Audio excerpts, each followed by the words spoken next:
Hay lugares en el mundo donde el tiempo parece transcurrir a un ritmo diferente. Territorios donde las montañas no solo resguardan historias de tierra y cultivo, sino también secretos antiguos que la razón humana no alcanza a comprender. En los campos de Boyacá, Colombia, los ancianos suelen decir que la muerte nunca llega en silencio. Siempre envía un emisario, un aviso sutil para aquellos cuyos ojos están listos para ver la oscuridad. Esta no es una leyenda urbana nacida de la imaginación moderna. Esta es la crónica de lo que ocurrió en un pequeño poblado andino en el año de 1984, un suceso que unió de forma aterradora lo paranormal con la tragedia real. Viajemos en el tiempo. Nos encontramos en el mes de julio de 1984. El escenario es Genesano, un pequeño y pacífico municipio boyacense escondido entre valles fértiles, ubicado a poco más de 90 kilómetros de Tunja. Para aquella época, Genesano era un remanso de paz absoluta. Su población apenas rozaba los 100 lugareños estables, una comunidad pequeña donde todos se conocían por su nombre de pila, compartían las cosechas y dejaban las puertas de sus casas sin pasador durante el día. Quienes visitaban el pueblo quedaban enamorados de inmediato. El aire que se respiraba allí arriba era puro, libre del bullicio y la contaminación de las grandes capitales que ya empezaban a crecer aceleradamente. El aroma que inundaba las calles por las mañanas era el del café recién colado y el de sus famosas garullas y almojábanas, manjares tradicionales cocinados en hornos de leña que atraían a viajeros de departamentos vecinos. La gente de Genesano era el reflejo de su paisaje, amable, hospitalaria y profundamente trabajadora. Vivían al ritmo de la naturaleza y de las festividades de la Iglesia Católica. Nada parecía romper jamás aquella perfecta armonía rural, pero las vacaciones escolares de mitad de año traían un aire de entusiasmo diferente. La escuela local, el corazón educativo del pueblo, había decidido organizar un evento sin precedentes para recompensar el esfuerzo de sus estudiantes. Un viaje de excursión hacia las famosas aguas termales de Villa de Leyva, un imponente pueblo colonial ubicado a unas horas de distancia. Para un pueblo de 100 habitantes, movilizar a un número considerable de niños y jóvenes requería un esfuerzo titánico.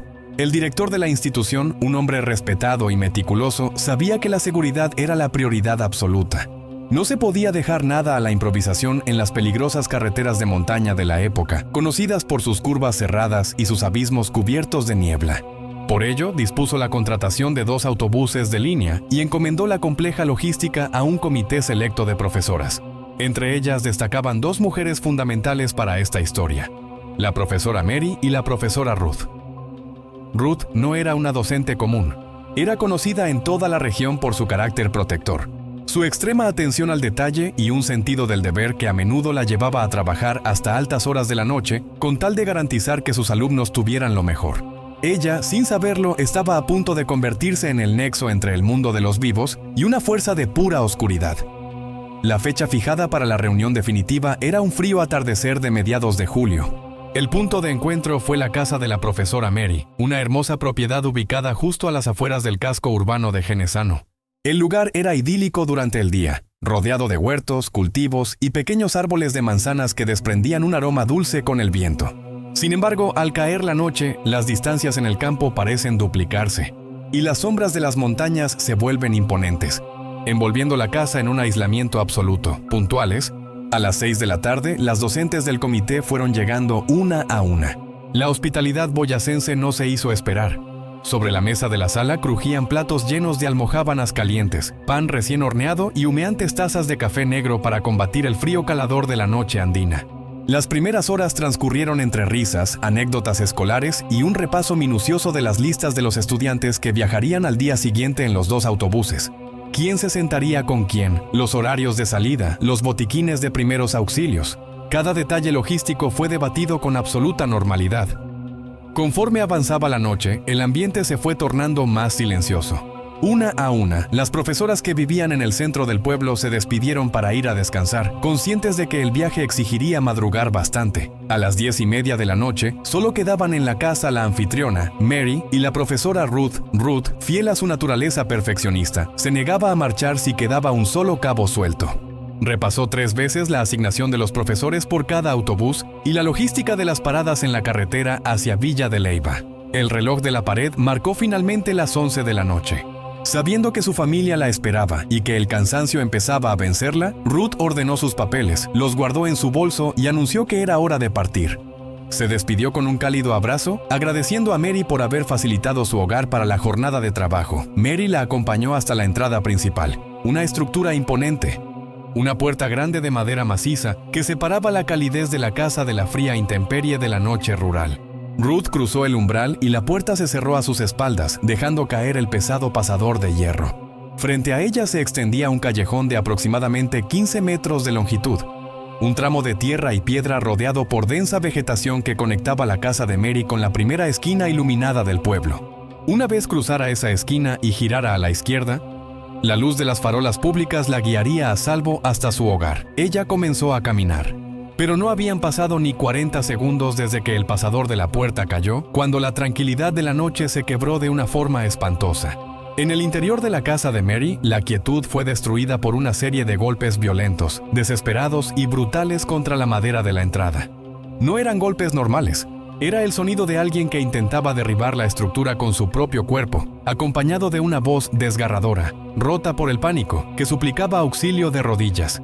Era la voz de Ruth. ¿Qué había ocurrido en esos escasos 40 segundos en el callejón? Al dar sus primeros pasos en la oscuridad, Ruth percibió un crujido imperceptible entre las ramas a su derecha.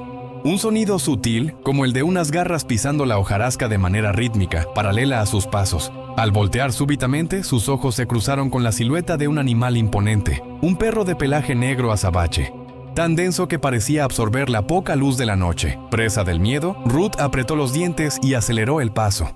Faltaban escasos 4 metros para llegar a la esquina iluminada, un espacio donde la claridad del pueblo le daría seguridad. Pero justo en ese instante, el entorno cambió por completo. Ruth relataría después que sintió como el aire a su alrededor se congelaba instantáneamente, un frío sobrenatural que le caló los vellos de la piel y pareció detener el flujo de su propia sangre. El tiempo mismo pareció dilatarse, volviéndose extrañamente espeso. Una presencia maligna y consciente se paró exactamente a su lado. Su cuello giró a la derecha con una resistencia física espantosa, como si sus articulaciones fueran bisagras oxidadas que se negaban a ceder. Lo que vio la dejó paralizada, al borde de la locura. Aquella criatura no era un perro común.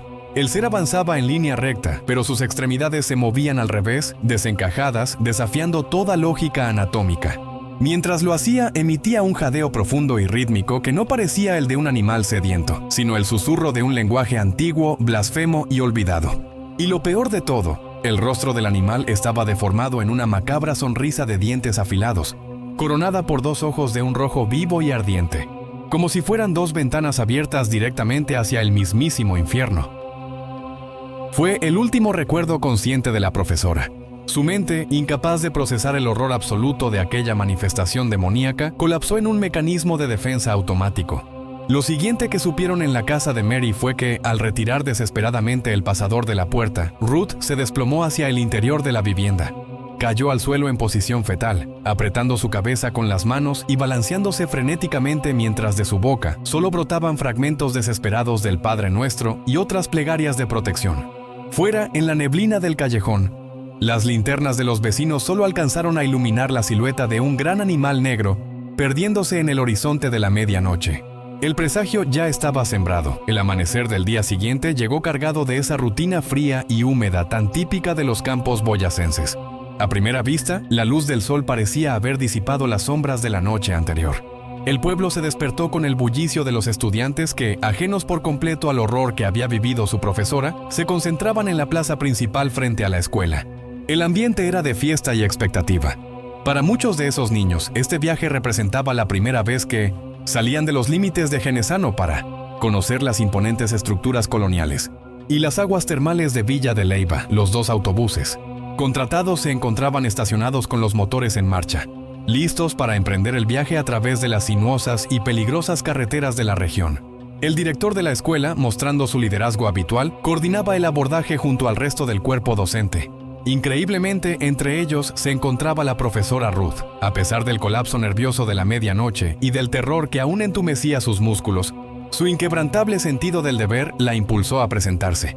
Su mente intentaba convencerla de que todo lo vivido en el callejón oscuro no había sido más que una pesadilla colectiva, un truco de la mente cansada provocado por el exceso de trabajo y la densa niebla rural. Pasadas las 7 de la mañana, los vehículos iniciaron su marcha, dejando atrás el pacífico valle de Genesano.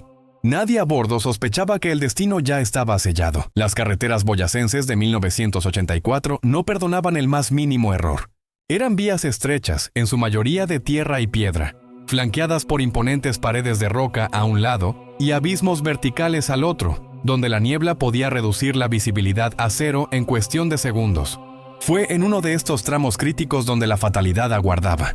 Lo que ocurrió en horas de la tarde conmocionó las entrañas del departamento. Uno de los dos autobuses, el que transportaba a la comitiva principal, sufrió un fallo mecánico catastrófico al aproximarse a una de las curvas más cerradas del trayecto. El pesado vehículo perdió el control de forma irreversible. Los informes de la época y los testimonios de los sobrevivientes describen momentos de puro pánico antes de que la estructura se saliera de la vía. El saldo de la tragedia fue desgarrador para la pequeña comunidad de Genesano. El respetado director de la escuela, quien había dedicado su vida a la educación del pueblo, falleció de manera instantánea en el lugar del siniestro. Entre los heridos de gravedad que fueron rescatados entre los hierros retorcidos por las ambulancias locales se encontraba, precisamente, la profesora Ruth. Su cuerpo estaba al borde de la muerte, atrapado en el mismo destino, físico del cual su mente había recibido una advertencia sobrenatural apenas unas horas antes, cuando las noticias del accidente llegaron a oídos de los habitantes que se habían quedado en Genesano. Un escalofrío generalizado recorrió el pueblo. Los vecinos que la noche anterior habían salido con linternas al callejón de la profesora Mary recordaron de inmediato las palabras desesperadas de Ruth y, sobre todo, aquella misteriosa silueta cuadrúpeda que vieron desvanecerse en la oscuridad de la medianoche. En la profunda tradición oral y el folclore de los Andes colombianos, la aparición de un perro negro con rasgos antropomórficos o de comportamiento antinatural, como caminar al revés, o emitir sonidos similares al lenguaje humano, no es considerada una simple entidad demoníaca al azar. Es conocida como el anuncio. Para los ancianos del pueblo, la criatura de ojos rojos como el infierno no buscaba atacar a la profesora Ruth en ese callejón. Su propósito era manifestar la inminencia de la muerte. Era el emisario encargado de romper las leyes del tiempo y el espacio para advertir que el hilo de la vida de los líderes de esa excursión estaba a punto de cortarse. El hecho de que el director falleciera y Ruth quedara gravemente herida en el autobús de la tragedia transformó un supuesto delirio nocturno en una verdad aterradora e innegable para toda la región. Décadas han pasado desde aquel trágico julio de 1984. Pero en las esquinas oscuras de Genesano, cuando la niebla baja de la cordillera y el frío cala los huesos, los lugareños todavía evitan caminar solos a altas horas de la noche. Saben perfectamente que hay fuerzas que escapan a nuestra comprensión y que, a veces, las peores tragedias vienen precedidas por las sombras más perturbadoras. ¿Fue aquella criatura una simple alucinación nacida del estrés de la profesora? ¿O fue un auténtico emisario del más allá intentando avisar sobre la catástrofe? Saque usted sus propias conclusiones. Si este relato te ha erizado la piel, dale like al video y suscríbete al canal para seguir descubriendo los misterios más oscuros de nuestra tierra. No olvides activar la campanita de notificaciones para que no te pierdas nuestro próximo viaje hacia lo desconocido. Buenas noches, y recuerden mirar bien a su lado la próxima vez que caminen por un callejón oscuro.